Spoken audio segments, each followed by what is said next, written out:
কোটা বিরোধী আন্দোলনকে কেন্দ্র করে মঙ্গলবার দিনব্যাপী দেশের বিভিন্ন স্থানে শিক্ষার্থীদের সঙ্গে চলে ছাত্রলীগ পুলিশের ধাওয়া পাল্টা ধাওয়া ও সংঘর্ষ। পরে মধ্যরাতে রাজধানীর নয়াপল্টনে বিএনপির কেন্দ্রীয় কার্যালয়ে অভিযান চালায় পুলিশের গোয়েন্দা বিভাগ।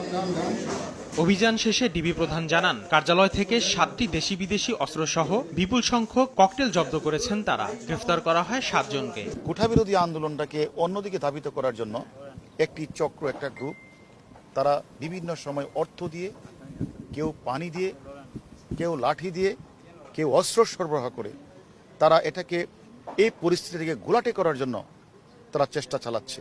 প্রেস ক্লাবের সামনেও গাড়িতে আগুন লাগানো হয়েছে। তারা বিভিন্ন জায়গায় ককটেল নিক্ষেপ করেছে। প্রায় 100-র উপরে আমরা ককটেল পেয়েছি। সেখানে পেট্রোল, 5-6 বোতল পেট্রোল আমরা পেয়েছি।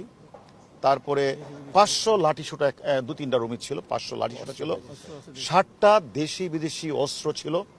এবং আমরা ছাত্রদল এবং তার অঙ্গ সংগঠনে আমরা প্রায় 7 জনকে আমরা গ্রেপ্তার করছি। এখন জন্ম সনদ দিয়ে খোলো বিকাশ স্টুডেন্ট অ্যাকাউন্ট। নিজের বিকাশ নিজে কর। এদিকে অভিযানের পরপরই বিএনপির সিনিয়র যুগ্ম মহাসচিব রুহুল কবির রিজভী ভার্চুয়াল সংবাদ সম্মেলন করেন। তিনি দাবি করেন, শিক্ষার্থীদের আন্দোলনকে ব্যবহার করে বিএনপির বিরুদ্ধে চক্রান্ত করছে সরকার। বিএনপিকে ভিন্নভাবে সন্ত্রাসী হিসাবে চিহ্নিত করার একটা জঘন্য চক্রান্ত হিসেবেই তারা মধ্যরাতে বিএনপির কার্যালয়ে এই নাটকটি করছেন।